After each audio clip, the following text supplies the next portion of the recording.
¿Qué tal? Mi nombre es Susana Salerno. Casi todo sucede en los sueños. ¿Fue el título que elegiste desde un principio? ¿Por qué lo elegiste? Y si te quedaron muchas imágenes afuera.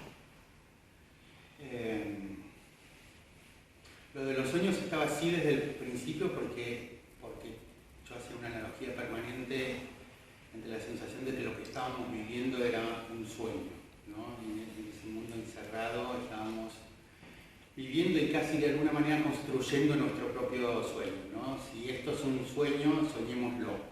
Y algo ahí con ese juego y con el juego que hablábamos antes en relación a la sueño muy ligado al cine, como el onírico. Bueno, hay muchos estudios que justamente juntan esos mundos que solamente son nocturnos, ¿no? Que suceden cuando la luz se apaga, que es el cine y los sueños. Al principio era todo sucede en los sueños, y después me empecé a dar cuenta que como yo no pude filmar todo, me gustaba jugar con la idea de que casi todo, porque me gustaba mucho lo que quedaba por fuera de la totalidad, ¿no? La idea de totalidad. Y si me quedó por filmar, sí, me hubiera gustado trasladarme más a algunos exteriores, pero después me gustaba mucho que eso estuviera sugerido. Creo que hubiera sido otra cosa la película. Creo que la película es como producto de su propia limitación, y eso me gustó que termine siendo así. Me hubiera gustado filmar más en Super 8, pero no tenía, y en ese momento estaba todo cerrado y no se podía. Claro. Tenía la cámara, pero no tenía material. Sí, sí. Y eso es lo que me gustaba más. Gracias. Me gustaba jugar con lo que la imagen también dejaba afuera o con lo que el lenguaje dejaba afuera. Entonces, de alguna manera, esta película, yo fui atrás de la película, ¿no? Yo tuve una intención con guionar la película y después sucedieron determinadas cosas que yo iba por detrás de. Entonces, en ese sentido, estaba con el juego de, no sé si filmé lo que quería filmar o lo que había que filmar, ¿no? ¿Sabés qué fue? Es loco porque ayer fui a ver Sin Aliento, la apertura de Godot. Continúa Godard, suena demasiado ambicioso, obviamente que no me siento en esa cercanía. Pero reconocí, ayer cuando vi Sin Aliento, después de muchos años, reconocía o me sentía en ese mundo de juego entre la imagen y lo lírico y construir como un mundo propio, ¿no? Lo pensé recién ayer, cuando la película estaba en construcción, la envié al Valle y tuvimos unas clínicas de desarrollo con Santiago Giral. Santiago Giral es el que hizo una tutoría de la película en su desarrollo. Pero hubo dos proyecciones solamente, una en las Lugones, en el Buenos Aires el año pasado, y otra en el Centro Cultural San Martín, en las salitas de Subsuelo, en la semana de esas dos proyecciones. Ya se estrena en las Lugones el jueves 21 de bella, porque es la primera vez que este es creo que mi sexto largometraje en solitario, porque después he participado de Las Fronteras del Cuerpo, que fue un largometraje colectivo, Sucesos Intervenidos, que fue un proyecto muy lindo del Museo del Cine sobre material de archivo de sucesos argentinos que nos dieron a muchos directores para que interviniéramos. Veo Humanos, una película de Pablo Nissenson también, colectiva, pero bueno, esta creo que es mi sexta. Y es un gran desafío porque es la más ensayística, o sea, es la película donde siento que me expongo más, y a su vez está en una sala que es donde yo me formé. Yo me formé en la Lugones, yo estudié en el ENAC, y salíamos en general a las 10 de la noche y nos íbamos con un taxi a las Lugones, a la última función, o a Lorca, o a Suar, los que estaban todos de Corrientes. Sí, los reyes. Y particularmente la Lugones fue un lugar donde me formé. Entonces que una de mis películas esté ahí es. La expectativa es, me aloja un buen anfitrión, y a su vez, bueno, me parece que es la mejor sala para este tipo de películas. Alguna función, estudiarla. La Lugones y después. Solo la Lugones. Después va a ir a otra plataforma. Sí. Fines de septiembre. Sí. Pero queríamos básicamente. En este momento preferimos difundir el estreno en cines como para que la gente después no diga, bueno,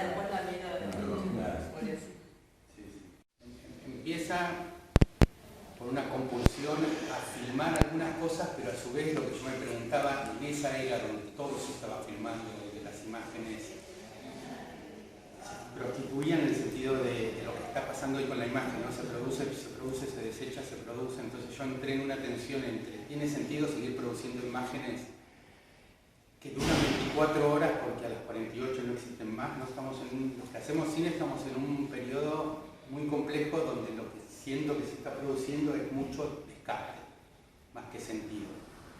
O sea, una cosa para mí es producir imágenes que cobren sentido y otra es producir imágenes que se conviertan en descarte. Hoy las imágenes son tan descartables. Entonces entré en esa tensión. ¿Tiene sentido en ese momento filmar? Si ustedes se acuerdan de aquel momento, creo que todos nos estábamos preguntando sobre nuestra propia existencia, ¿no? Sobre qué le hicimos al mundo y qué será de nosotros más adelante. En ese sentido me pregunté, ¿tiene sentido filmar o no?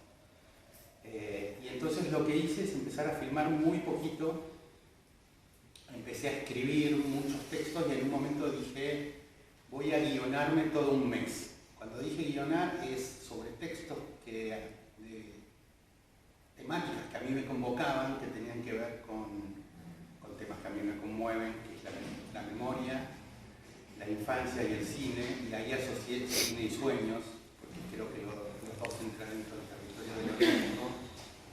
Entonces trabajé sobre textos y frases y me organicé durante todo octubre tenía textos de 3 o 4 párrafos propios asociados a cosas que había leído. Esto empezaba a filmar lo que sucede, algo que me asociaba a ese día, al texto. O sea, si estaba algo vinculado a la observación, me ponía a observar, y así es como surge, por ejemplo, esa escena que a mí me encanta, que es o la de los perros, pero con esta idea coreográfica del mundo, o la idea del reflejo en la pared y la imagen de un auto que produce un reflejo en la pared. Y frases vinculadas a la memoria me llevaban a material de archivo. Todo lo que aparece ahí es Super 8, todo es propio de películas, o sea, de material Super 8 que filmé para las otras películas que no usé, tanto de Imagen Final como El Imposible Olvido como Cirquera. Del diario de octubre que me iba filmando con material de archivo anterior, y lo único que filmé ahí nuevo con personas son con mis hijos, porque me gustaba la idea esta de lo temporal, ¿no? Tenía el Super 8 con ellos cuando son niños, están María y Teo ahí jugando en la plaza, en la quinta. Después, 5 o 6 años después, en una entrevista que yo les hice, y después en la actualidad. Esos son los únicos personajes que están filmadas en ese momento. Hay activista político y él desaparece en Brasil en 1978. Yo para El Imposible Olvido vuelvo al lugar donde lo secuestran, en Río de Janeiro, en agosto del 78. Y filmo algunas cosas, y este es material, por ejemplo, que filmé y no entró en la película.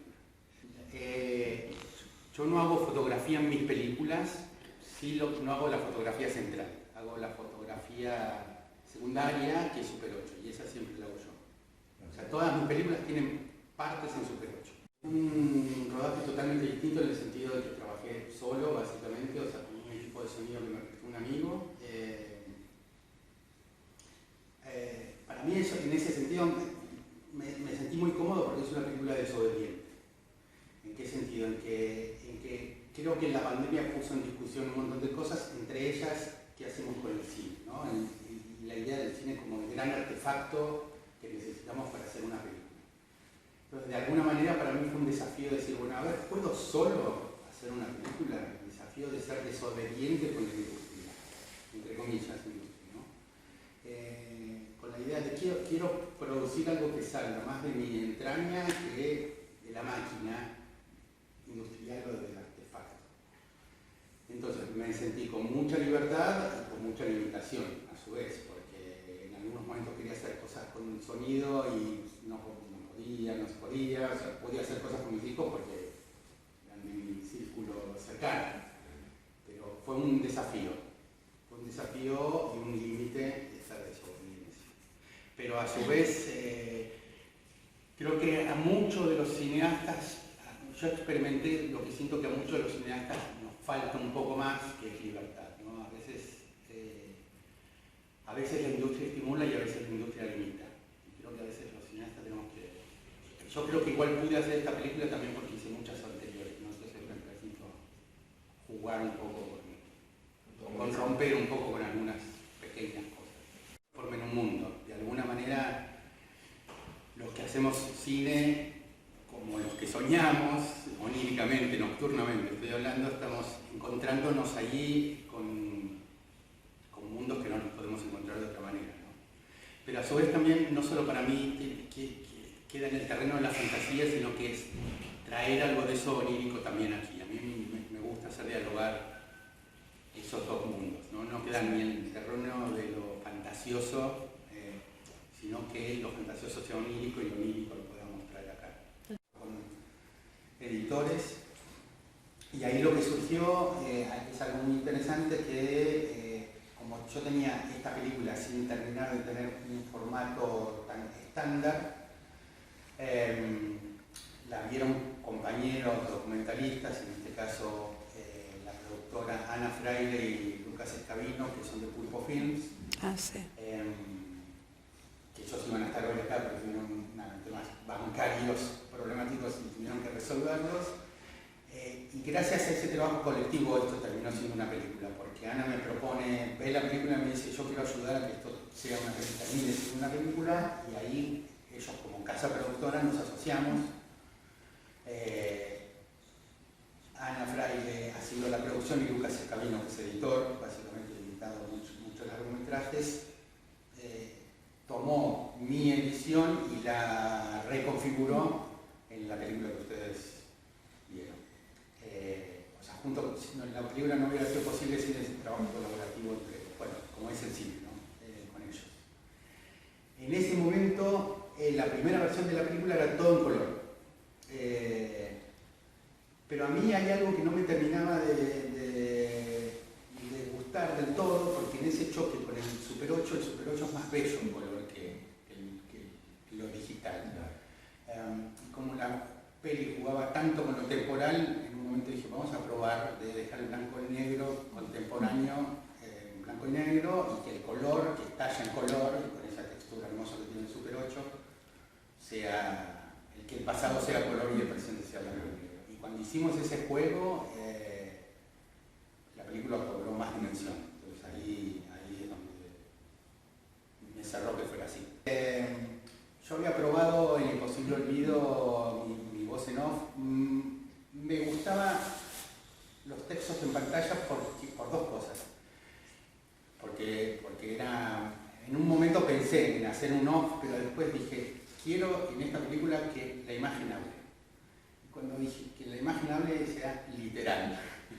Y aparte hay algo que me interesa del texto ahí, es que lo que obliga es a que nosotros tengamos la actitud de lectura, ¿no? Que es muy distinto que el off cuando te habla. Me gustaba que hubiera una intervención de quien está del otro lado. Y aparte que terminaba esto sucediendo, que la imagen habla. Desde un lugar muy distinto, me gustó siempre mucho, totalmente distinta la película, pero La Hora de los Hornos, que tiene un juego tan textual, totalmente distinta la temática, pero hay algo en lo textual que está como parte de, ¿no? Y por eso me gustaba, aparte de no, primero probamos inclusive que apareciera como subtitulado, y no quedaba bien, porque quedaba como un subtitulado, ¿no? Como algo que sale sonoramente y que el texto aparece abajo. Entonces lo incorporamos en otro lugar y ahí formaba parte visualmente. Y ahí para mí fue un gran desafío, pero me gustó mucho. Y en ese sentido siento que es un ensayo porque el otro día escuchaba a Marta Andreu, que es una persona que trabaja mucho con tutorías de documental, y ella planteaba algo que yo identifico mucho con esta película, que es si en una película y de este tipo siempre estamos buscando algo, es básicamente porque algo perdimos, ¿no? Lo que buscamos es porque hay algo que está perdido, y que toda película empieza con algo que se perdió y con algo que finalmente se devela. Yo creería que con esta peli lo que se revela es que el cine tiene algo de cercanía con los sueños en el sentido de que es algo que podemos atrapar. Yo siento, por ejemplo, que con esta peli me acerqué mucho más a lo que fue mi vida de infancia y mi deseo en mi infancia. Puede sonar muy raro, pero yo siento que lo aprendí más, lo tengo más cercano. En ese sentido hay algo del sueño con lo cinematográfico. No sé, quedó muy conceptual, pero no podría decirte esto. No lo pensé tanto en esos términos, no pensé en una tesis en el comienzo. En el comienzo fue un juego. Y para mí, la tesis, lo que vengo a comprobar es que si uno juega, produce. Y que el cine pueda ser resultado de un juego, a mí esto es lo que más comprobé a nivel personal. Que uno juegue y que el juego termina siendo